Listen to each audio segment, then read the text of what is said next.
What's up, everyone? Welcome back to the Durbin compound. So if you haven't met Jonathan already, this is Jonathan from AlwaysUp2Late. I will put a link to his video in the description. So today we thought it would be a good idea to do an interview between the two of us, talk a little bit about ourselves, for you guys, the subscribers and the viewers, to get to know us a little better. So if you came to this on a whim, then congratulations. If you're a longtime follower, I appreciate your support and your loyalty in my channel. I hope to bring you some good content in the future. So this is just one little stepping stone that I think is crucial to our YouTube channel, and I think we're going to have fun with it today. So stay tuned.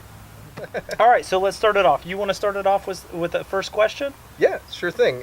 So I've been watching a lot of your videos. I've watched a lot of your videos. So I'm definitely interested to know, how did you come to be able to, or have the knowledge to do all of the projects that you do?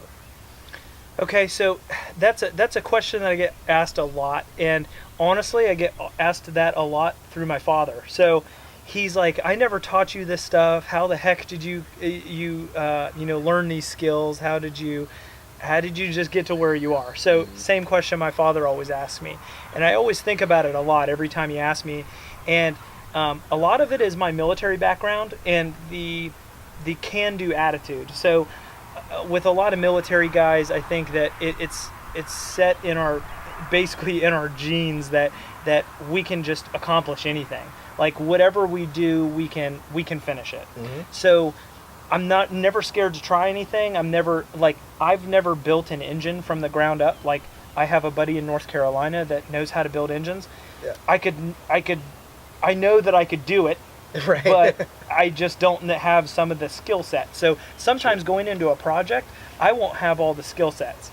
But that doesn't matter to me. It matters that I'm going to figure it out along the way. Mm-hmm. So as when we go into tile and hardwood and stuff like that, and all these skills that I've done, I just have a can-do attitude about it. Like, hey, if someone sometimes that's a lot dumber than I am can figure it out, then why the heck can't I do it? Because I'm an intelligent, decent individual. So that's why I always have that can-do attitude. Is like, just get after it. Don't be scared to try something. Yep. And if you're scared to fail, you'll never actually get out and do it. It's kind of like why I started my YouTube channel. Yep. It's like, I'm not scared to get out and try it, and if I fail, then I learned something, and we'll get onto it from there. I think I have a similar mindset in that I really try to get and stay outside of my comfort zone. At least once per day, I want to do something that makes me uncomfortable. Yep. And a lot of times it would be trying new things that I have absolutely no idea what I'm doing. And it's like, well, this probably is going to look really stupid on video, but at least I will have learned something after I figure it out, which I definitely appreciate the can-do attitude. I think that's the key for like personal growth, and that if someone doesn't get out of their comfort zone, they will never improve. They'll never learn new skills or become better at anything, really. Right. And I think that you're right. All the time I push myself outside of my comfort zone, and it's kind of, it's one of those things where I invite the haters, because I just like that's a lot of the stuff that fuels me. A lot of people will ask how I keep my motivation up, how I operate at such a high level at all times.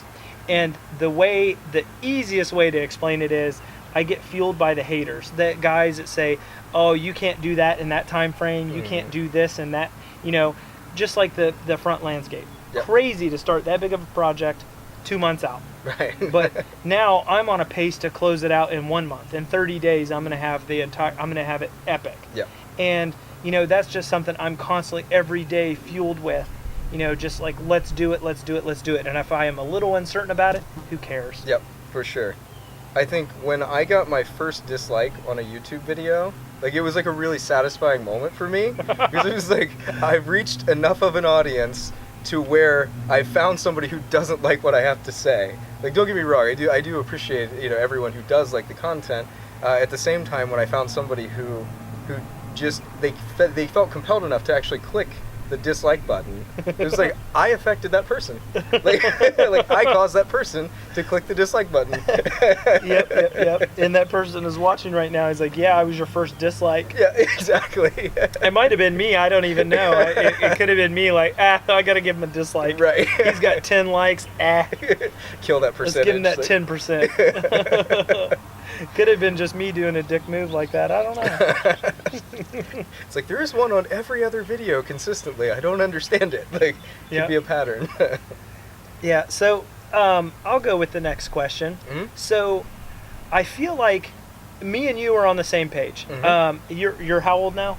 I am 30. Okay, so we're both 30, and I feel like that we've both accomplished a lot in our lives so far. Mm-hmm. So a lot. I mean, I would like to be a lot further than I am. I think everybody would like to be. I think that, I'd like to know a little bit more about your background. Obviously, we've talked and we know each other. Yep. But as far as, I know that you've accomplished a lot. So what are some of the key things that you like that stick out, that you'd like to say that are kind of what you are today? Yeah, absolutely. I think from relatively humble beginnings of being raised on a farm, I think that has definitely contributed to additionally, like, being able to throw myself into a situation where I'm entirely uncomfortable because there just has to be a reason, has to be a solution. So, like, growing up on a farm was definitely a huge advantage for me. And then I would say that right out of high school, I wasn't exactly sure of what I wanted to do. I wasn't sure what I wanted to be or what I wanted to do. I just knew I wanted to get out and make money and be independent. So I worked different odd and end jobs. I mean, I was a diesel mechanic once. I also worked in sales. I did a few things in my late teens, early 20s, and then leading into the beginning of my early 20s, I actually started my own company. So I started a e-commerce type mom and pop store website. I was like building websites for mom and pop stores, and it was like really trying to help people who may not have had the means or knowledge or understanding of how to get their business into the digital age.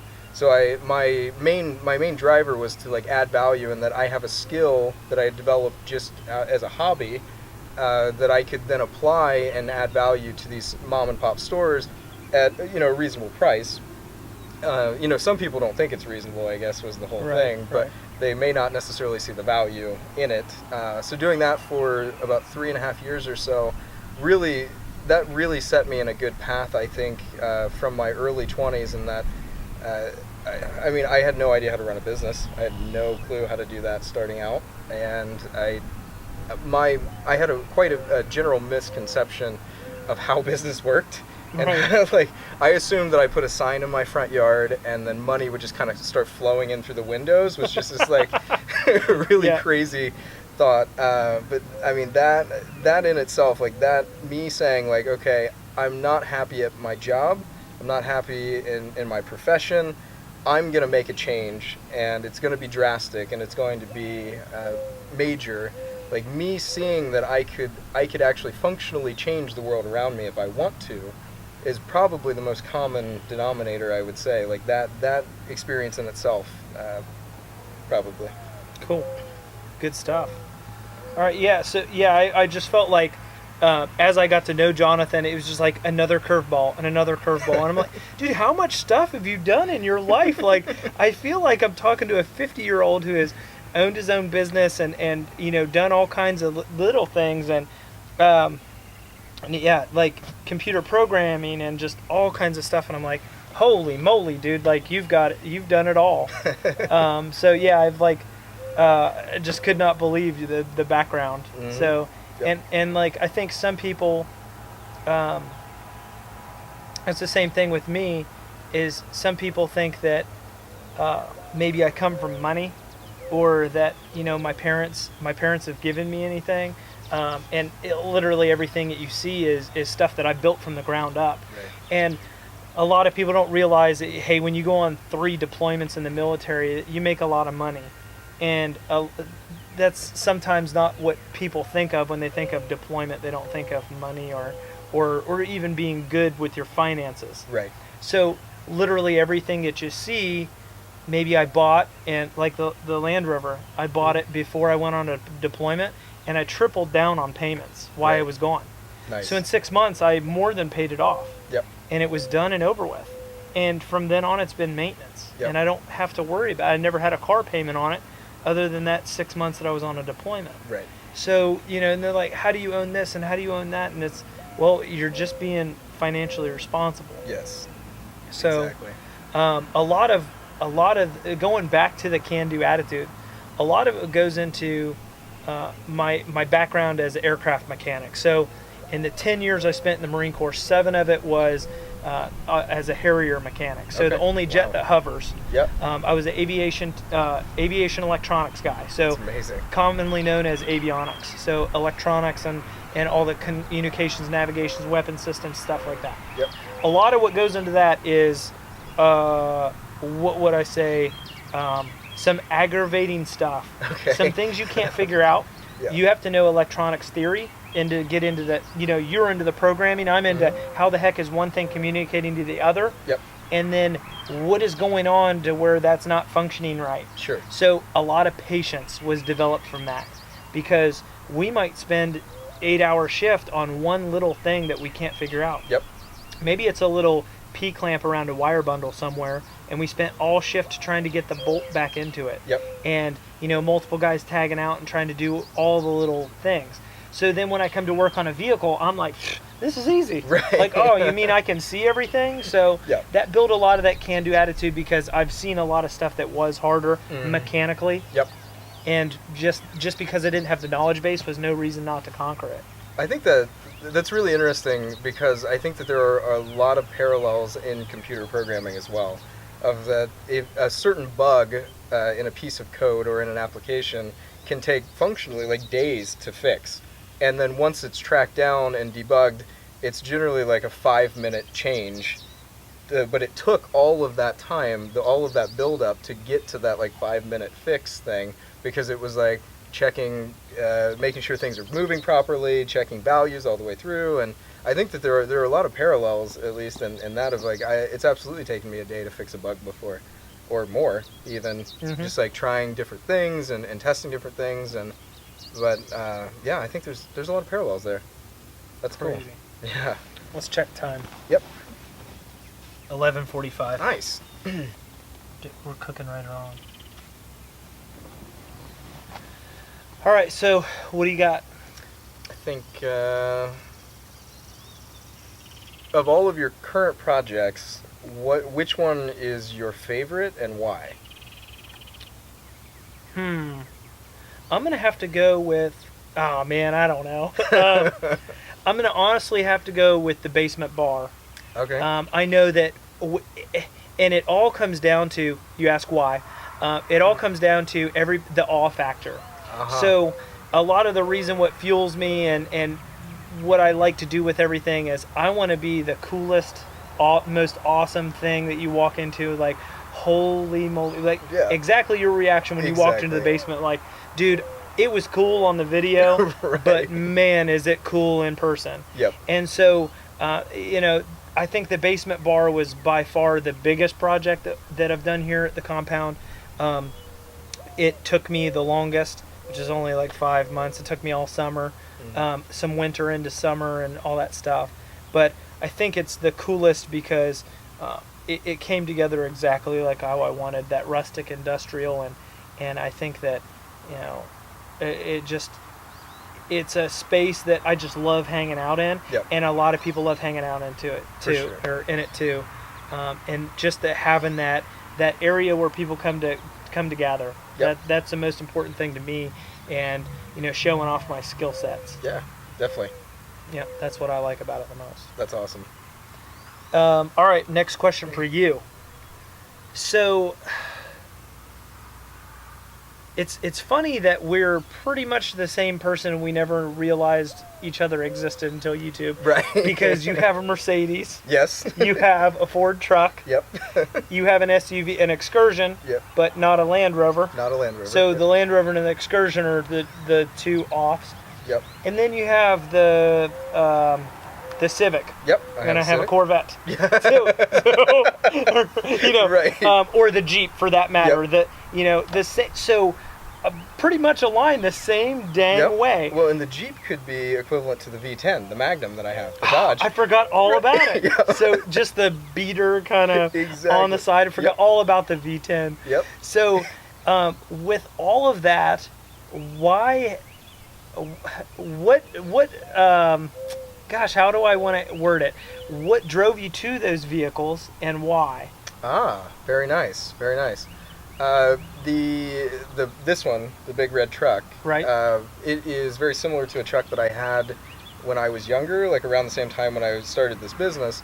I had to get rid of it for a few reasons. One of which is I found out I was going to have a kid, right? Which it wasn't necessarily fitting into my life at the time. I had it as it was definitely a luxury in my life at that time. So at that, when I found out I was having a kid, additionally, I'm going to business meetings and I'm showing up in something that looks like that. It wasn't really fitting with the whole vibe that I was trying to have at the time. So I ended up getting rid of it, and I miss it every day. Like, I still miss it until I found this one 2 years ago. It was functionally exactly the same, except the one I got rid of was a 6-speed. Mm-hmm. I do miss that. So that's how I ended up with the F-250.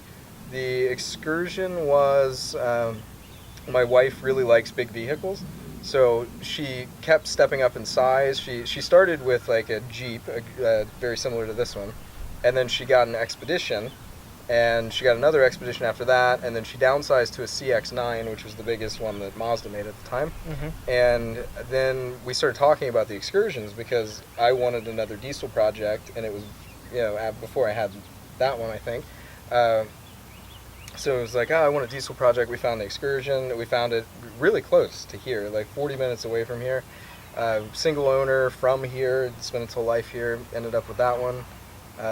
The Civic, the $55 Honda Civic, that was a freebie. My brother upgraded cars. He got a new car and had this one and didn't know what to do with it because the title was really weird because it's a quasi salvage, like in between. And he doesn't want to mess with it, so he gave it to me. So I paid $55 to get a temporary salvage title. And the Magnum was before I had any of the trucks, actually.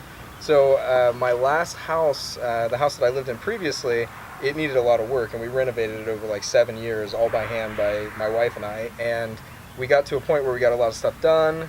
We had a lull because we had a kid, and then we got to where we could finish out the project, and we didn't have anything to haul anything. So I hunted around and tried to find a truck. I wanted a truck that my stipulations were: it needs to be under $5,000. It needs to not be rusted out. It needs to be 4-wheel drive, full 8-foot bed. And I hunted for maybe 2 months and found this that Dodge and bought it. And then some things have happened to it throughout the years. Like the years that I've had it, it got run into a tree and all these things. And right. Because of the insurance payouts on those things, the truck has actually been paid for. So I paid cash for it up front, and then now insurance has actually paid me back the price that I paid for it, which is it's not the worst thing. I think it covers them. The Mercedes. Yeah. That one. That one actually came from, I want to say in 2012, I was in the process of selling my company. So I ended up selling off my clients and kind of closing down shop for this. And I got into contracting work for computer programming type stuff. Mm-hmm. And I was working an hour and a half from home.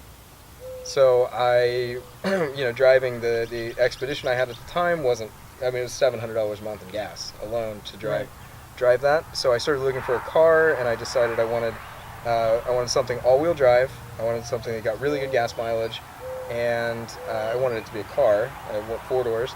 So that puts me into the realm of only a handful of vehicles that could fit the bill. So there's the X-Drive BMW, a WRX, like that one. Right. And I hunted around and found that one. That one was about 4.5 hours away. It was like $2,000 below Blue Book, lease trade-in type deal. And I bought it, and that of all the vehicles has been literally the best running one. I have not had a single issue. German engineering is really something. Really is. Right. But yeah, that's really where all this come from and why they're all there. They're all just purpose built or whatever. Yeah, yeah. Cool. Would you say with the amount of projects that you work on that it seems like you have a lot of projects and you work on them like very, very quickly. How much time per week outside of like your regular work duties, like how many hours per week would you say that you actually have to like focus on projects? That's a good question, because sometimes I'll abandon my full-time job early. Well, as a recruiter, I have a lot of flexible time. So as long as I get my day job done, I really don't have a lot of commitment there. Okay. Obviously, there's some office work that needs to be done every day, but for the most part, I'm pretty flexible in that, where I might work 5 hours this day, I might work 10 hours the next day at my day job, Yep. which means that I'll be flexible on coming home to a project. Okay. Yesterday, I left at 3:00. Yep. So I was able to go in, come back to the house at 3, get a lot of stuff done. I worked until midnight. So 9 hours I spent, here on projects at the house. For sure. Now today was a little different. We had our thing going on, Yep. but I left at noon. So, Right. but I went in at 4:30. Right. So it was just one of those things where I'm extremely flexible. So it's safe to say that I usually spend anywhere from 20 to 30 hours per week on a project. Oh, And awesome. even more if I need to, or if I feel like I'm against a deadline. I'm a night bird, or I'm a night owl. So Yeah. it's just one of those things that for a long time I worked on night crew when I worked on the Harriers. And so I've always been a night owl since then. Yeah. So I'll stay up through the night, and then during the day I just go do my job and whatever I need to do that day. And then the next day I'll come home and catch up, or sleep, Sure. or whatever it is. So yeah, 20 to 30 hours for sure. Nice. That's awesome. All right, so next question for you, Jonathan. Let's see here.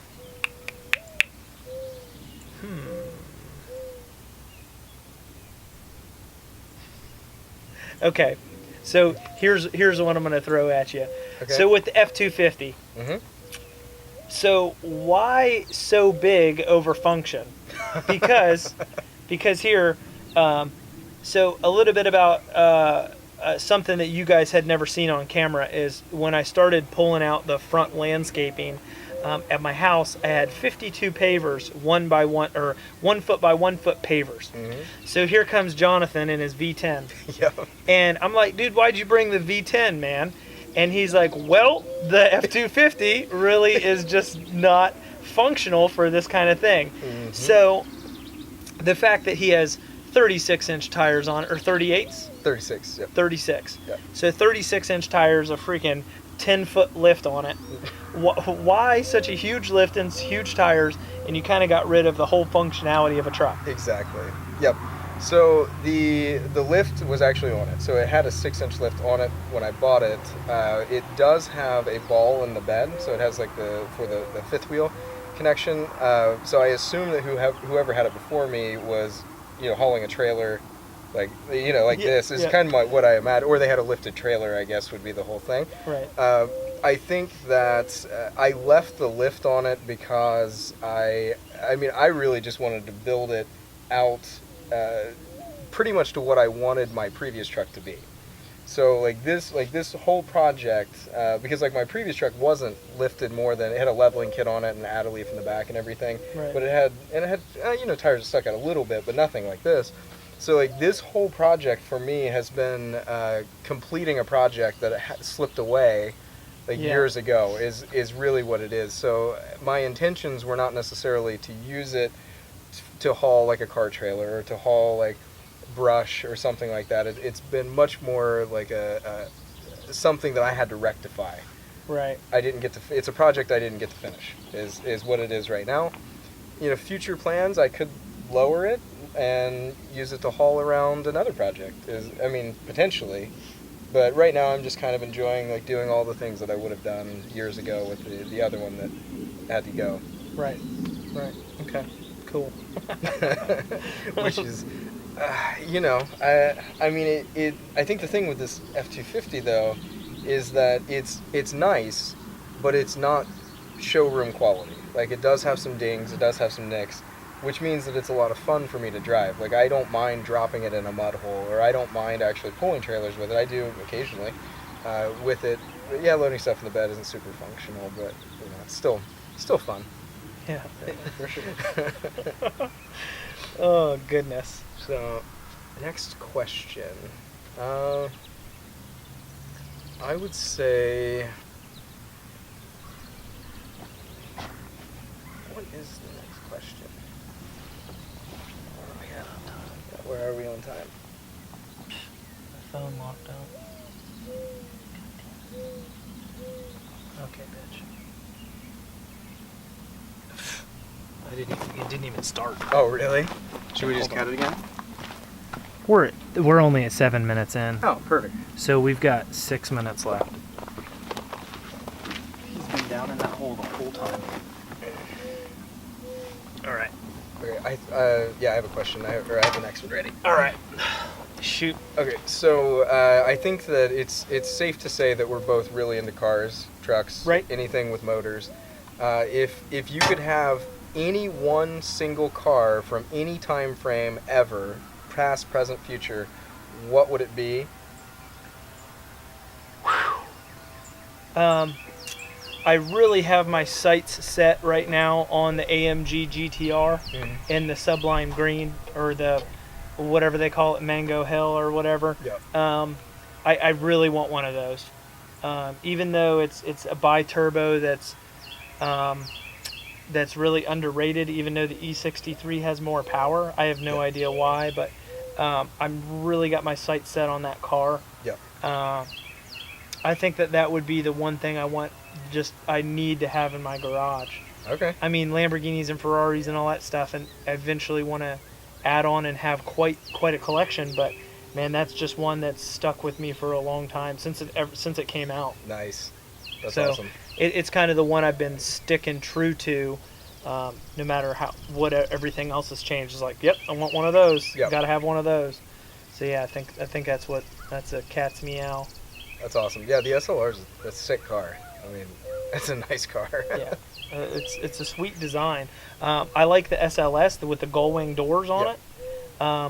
The GTS is a little it's a little dumbed down. It's not as fast or as sweet. I like the track version and going with the R. Yeah, I think it'd be sweet. But I once said that I wanted to have a car at every major airport in the United States. Yeah. So that if how many cars that is. Right. So I wanted to be able to just go to a big city, have a car in a storage unit, and just be able to go out on the town and have fun, and then get back on the plane and go home. Yep. I think it'd be really freaking cool. That would be insane. But it would be a lot of money. Like, once you get into just the vehicles I have, registering them every year is $270. Yep. So I'm sure you can relate. You have the same amount. Insurance is it. And it's just like, how do people? Well, they don't register them. They have historic tags on them. They're collector vehicles. Yep. Stuff like that. Even Jay Leno, all of his cars aren't road registered. Right. Like, get out of here. Exactly. You'd spend hundreds of thousands of dollars registering all those cars every year. Yeah, and updating tags, and then the insurance to drive them on the road Yeah. and everything. Yeah. So, I guess it's my turn for a question. Shoot. What was I gonna ask? Okay, so where would you like to see your shoot? We got 3 minutes left. I'll just cut in here. Okay. All right. So my next question is, where would you like to see your YouTube channel go in the future? Very nice. Currently the way that I'm going right now is I'm focusing on documenting what I'm doing right now, the projects that I have. I think that ultimately I want to be able to look back in 10 years and say, like, oh, that's what I was doing 10 years ago, and have some sort of log or documentation for me to look back, or maybe even with the way technology works, maybe even my great grandkids are watching this right now, potentially. Right. If we talk about it, it could be 50 years from now they're watching that. So I want to meet as many people as possible. I want to build as many cool projects as I can. I want to keep a document everything that I do, and really just catalog that stuff, make new friends. I mean, I don't necessarily have any expectations of channel growth or where things will be in 5 years or even 6 months or something. I'm really just kind of having fun with the videos and having fun working on stuff. So I don't necessarily have like an end state. It's just this constantly evolving thing. Right. And I think that's one thing that I definitely had going into it is like, I'm not here to make money. I mean, you know how many views and all that stuff, like you don't necessarily make that much money doing YouTube. It's going full time. I like that because I started with a blog first. I told you this, but I started with the blog first at thedurbinCompound.com. So it's something I've underutilized, and I just hate typing on a keyboard, and I realized I don't like it. Then I put the camera in front of me, and I'm like, wow, I'm a people person. Like, I feel like, like everybody's watching me. Like, that sticks out to me. So I had a lot more fun doing that. And then it was never about the money. I just was like, because when people come to me with issues like, hey, bro, or call me, like, how do you change your dryer plug? I don't know. I'm kind of confused here. Right. Hey, bro, go watch my video on my YouTube channel. It'll help you out to explain everything. Yep. That's because I get asked all these questions all the time, and I'm just like, I way to catalog it. Right. Way to put it into something tangible. You can automate away the frustration. That's a common programming thing. Right. Is anything that's frustrating and I do it 2 times in a row, I automate it away, and I never see it again. It's like, and what he just said went. How long did it take to get over the weirdness of talking to a camera? Wow. That's I would have to say the first 20 videos. Did it really? Yeah, like I think the reason why I think I would have had a lot more issue with it is if I would have had a side monitor. So if for those of you that don't know what we're talking about, when you're talking to a camera, it's really weird. Especially when you're by yourself, you feel just so weird actually talking to the camera like it's a person. It's kind of actually hard to act like I'm talking to someone that's sitting here. We have an audience. Right. So if I had a monitor, and a monitor is basically what you see what the camera is seeing, and if you're looking at a monitor, it's real easy to look at that. And so a lot of guys will wear sunglasses and stuff like that so they can look at the monitor and they can focus on that. The fact that I don't have one made it a lot easier, made that transition a lot easier. Like, hey, I'm just going to look at the camera and talk like it's a person. So yeah, I'd say the first 20 videos were awkward. My content really did kind of suck in my eyes, but I always expect a lot more from myself than a lot of people. A lot of people will say, dude, that content was awesome. That was a sweet video. And I'd be like, well, I really thought it sucked. So I guess I can, if I just improve on it, it'll always get better. So, yeah, I think that it was probably a good, when you talk about 20 videos, you talk about maybe in the beginning, maybe 5 to 8 hours worth of actually talking to it. Sure. Right. is what it like came down to. Yep. So yeah, it took a while to get over that, but I definitely I have the same sentiment about the whole talking to the camera thing, where it's like right now I can talk to you guys just like this, and it's completely normal, like it's a completely fluid thing to talk to you guys just like this. I can tell you that in my first couple of videos it was super awkward. I was awkward. I know I was. I know I was.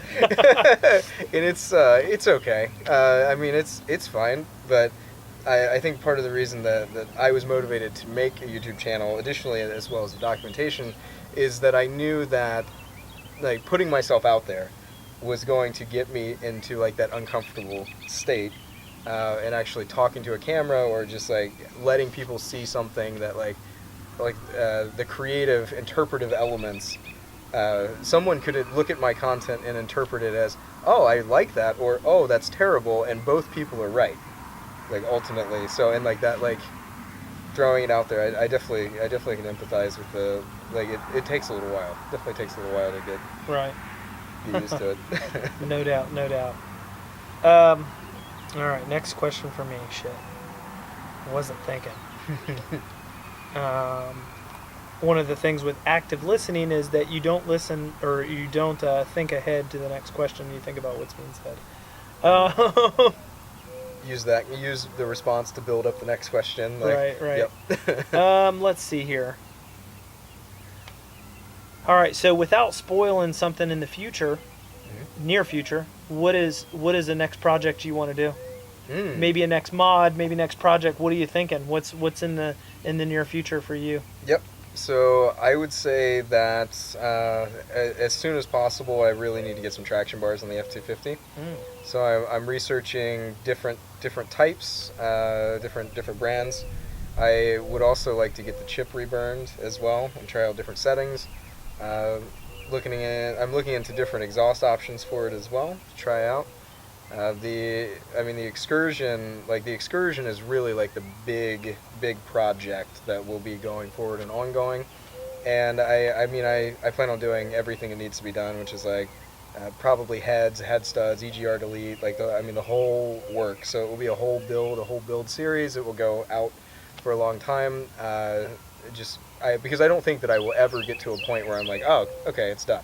Right. Or I made it good enough is kind of. So the excursion's the biggest one that I'm focused on. Upcoming projects are also working on my garage. I just moved into the new place. Actually, I hadn't even. I think maybe we did cover it, but I'm going to be doing a basement as well at my new place. I want to do, this probably won't end up on YouTube, like the whole build and everything. But I want to do like a basement bar and like nice seating area and something. So I'm definitely going to watch your basement video again to like cool. Kind of visualize. Yeah. So those are like the projects in my personal life and also in the projects on the channel as well. Cool. Good stuff. That'd be sweet. Yeah. Should make for some fun stuff, I think. Yeah. Good times at Ridgemont High or whatever. Fast times. Fast times. we're at 6 minutes. 6 so minutes. We get 12 or 14 left. Yep. I think that this is going to end up with like a ton of good stuff though. And I think that I'm going to just roll it all together and because we're going into what that would be. We're right at probably the 30-minute mark, 40-minute mark at this point. Yep. So maybe like an hour long, we could clock out this last 20 minutes and have about an hour or 50 minutes worth. Yep. Awesome.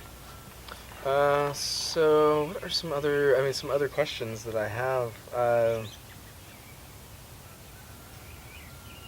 man, this is kind of hard now to come up. Like you said, active listening. And we're gonna do a lot of stuff on the live tonight too. Yeah, for sure. Well, and I think that with that, it's like, hey, do you guys have any Q&A? Are there any Q&A stuff that we can answer? Like, any questions? Like, can I answer any questions, or you guys just want to chat or whatever? Like, that's completely driven by like the people. Other people. Yeah. Exactly. Like the content comes there. I do have one. Okay, so next question. What was your first car? My first car was a 1992 Jeep Cherokee Laredo in silver flake. It had silver with metallic flake, chrome trim. Nice. It was, if I can find a picture of it here, I'll roll it over the video, or put it in the side of the video. I don't think I have a current picture of it. It was a Jeep that my dad bought, and I'm pretty sure, I can't remember if he bought it new, but I remember test driving it. And obviously with my father, I was really young at that point. I remember test driving it, and the guy said, "This Jeep will turn around in 2 lanes." Ah, okay. And my dad was like, "Bull crap." Yeah. And he was like, "Go ahead and try it." And they on the road right there, he did. I think he did 3 or 4 little loops right there, and it turned around in the 2 lane. Yeah. And my dad's like, "Wow, this thing is really nimble and small and fun." We went to Myrtle Beach in it as a family of 4. We pulled the camper with it all the time. Yep. It's what I learned to drive in. It's what I learned to pull a trailer in, back a trailer up in. It's what I learned everything in. And then I had it in high school and wrecked it 3 times and totally thrashed it. And I was totally irresponsible and a dumb teenager, and surprised my parents put up with me as much as they did. But I pretty much just totaled the heck out of it. And I've always had a Jeep in the lineup. Nice. For as long as I've had a fleet of cars, I've always had a Jeep in the lineup. That's I awesome. went from that to a Grand Cherokee in '93. Yep. And then I've had this '97 since then. That's cool. So, always had at least one Jeep. That's awesome. Yeah. I owned a Jeep once. I owned a 1995 Jeep Grand Cherokee. Mm. I had that. I bought it from my now wife, but then girlfriend at the time. Was it a V8 or a straight six? It was a straight six, Mm. which was good. I think those are good motors. The inline sixes were pretty good. Yeah, it was easy to work on. I did work on it quite a lot. I don't know if that's a common thing or not, but You didn't? I did. Oh, I okay. did. Yeah, there was usually something going on, and I would just fix it. But I also like took it off road, and I mean I used it. Like it wasn't just like driving around. So Right. Jeeps have tended to be quite reliable. A lot of people will hate on them, but they're very easy to fix, cheap to fix. Yep. And they're all over the place. I mean, Jeeps are all over the road. Yep. I've never had any bad things to say about Jeep.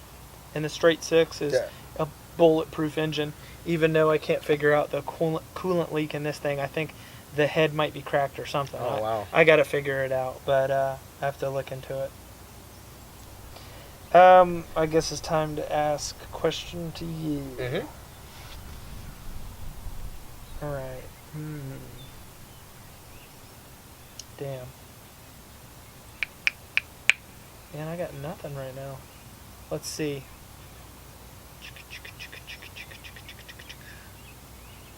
Okay, so going back to previous things you've done, what intrigues you so much about computer programming?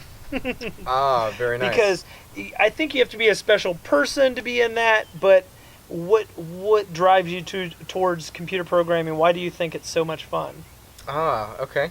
Absolutely. I am driven by solving problems.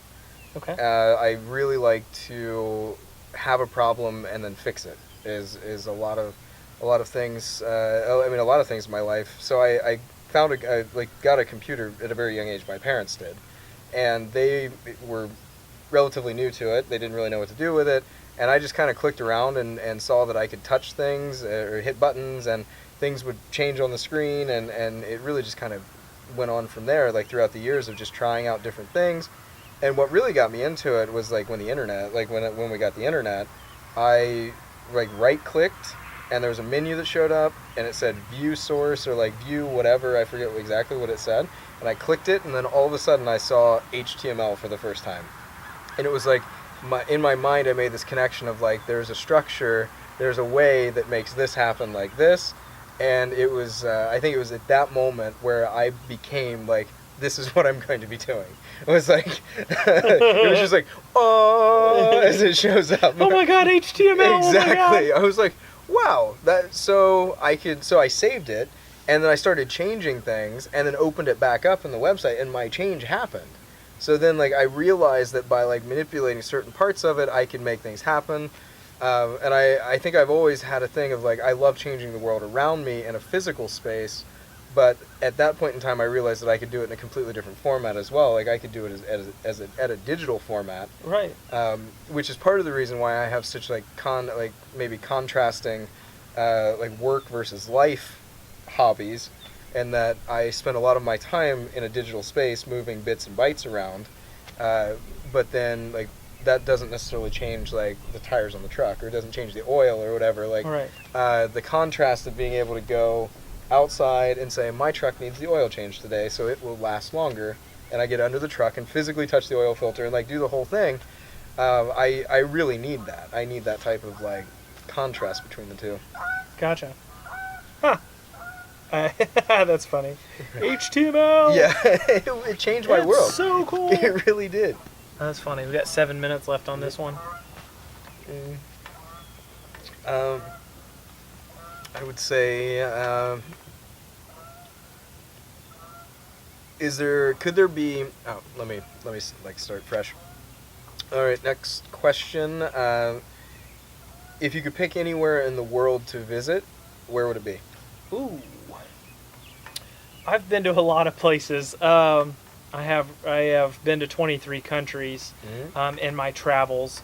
I would really like to.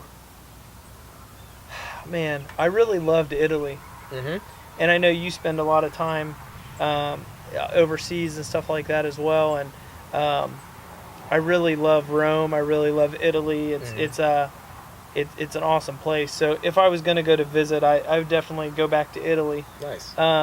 Either that or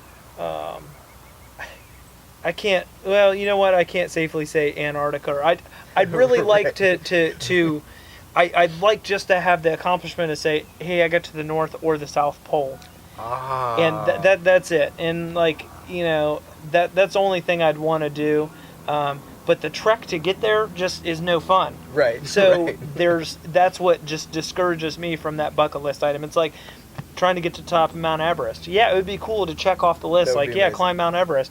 But the 20,000 feet of climbing that you have to go through and all the crazy oxygen and get out of here. Right. So something like that. I would love to go back to Italy. I think it'd be a lot of fun. Nice. I had a lot of fun when I was there. I only got 4 days overnight there, which was a lot considering we are on a military deployment. 4 days overnight is a lot. Yeah. So I got to see all the stuff, and it's insane how big everything is, and how intricate and stuff like that is over there in Rome. Yep. It's insane. It's crazy.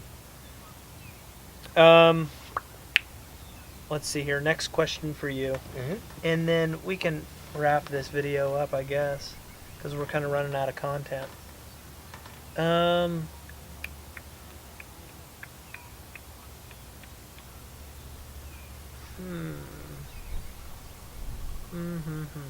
right, here I got one for you. Okay. So this one's a little bit of a selfish question. Okay. All right. So what do you think about the Durbin compound? The Durbin compound channel or the Durbin compound. The entire Durbin compound. So when so next question for Jonathan would be, it's a little bit of a selfish one, but coming here for the first time, what did you think? What stuck out to you and why? Absolutely. So what I'll say before what my answer is that I saw a lot of your videos. So I saw a lot of the projects and we talked about the shop and everything. And seeing all of that, like I had imagined that the level of attention to detail would be quite high. Just seeing and the railing. Like the railing is it has the upper and it also has the metal bars and like all of these things, like just the little tidbits throughout the videos. And I think that the level of attention to detail is absolutely I would say that is definitely what stuck out the most. Everything is finished. Like everything that is finished is actually finished. I think is probably, and I tend to be like slightly obsessive compulsive. And seeing things that are completely finished is quite like a satisfying right. experience. I think my favorite part about this is like legitimately my favorite part about it is that the videos were cool, but it's actually even better in person. Like I think that there are people who portray who they are, and they kind of like put on a mask, or like they try to come across as something, but that's like I think that it's actually downplayed here. I think that how cool everything actually is may not actually always come across in the videos. I think is probably I think that's it. Like the videos set the expectation, and then actually being here was even better. I think that's probably it. Cool. Yeah. I totally get it. Like you can't. I always try to portray how awesome it is, and it just never comes out in my videos. And like, it's. I appreciate the comments. Yeah. So, that's another thing that I cannot handle is I cannot handle an unfinished project. Right. So, that's probably one of the things that drives me all the time is like, oh my God, it's unfinished. Yep. Oh my goodness, I need to finish this project right here, right now, and it's got to be done. Yep. All right, so I hope you guys enjoyed that interview. I know that me and Jonathan had a lot of fun doing it. We had some good conversation over the last, I think it's been an hour now. Yep. So we had a lot of fun making it. I hope you guys enjoyed watching the video. Those of you who stuck around, no matter how dry we were, just to learn a little bit about us, I applaud you for that, because sometimes we can be a little dry and we get around to BSing. So hope you enjoyed. I hope you subscribe to my channel. If you're still here, go find Jonathan's link below and go check out his channel, because he's doing the same awesome things. We just got two different ways of how we do things. So yeah, that's all I have to say. I'm just going to keep rambling on. So as always, we'll see you guys next video, and hope to see you around.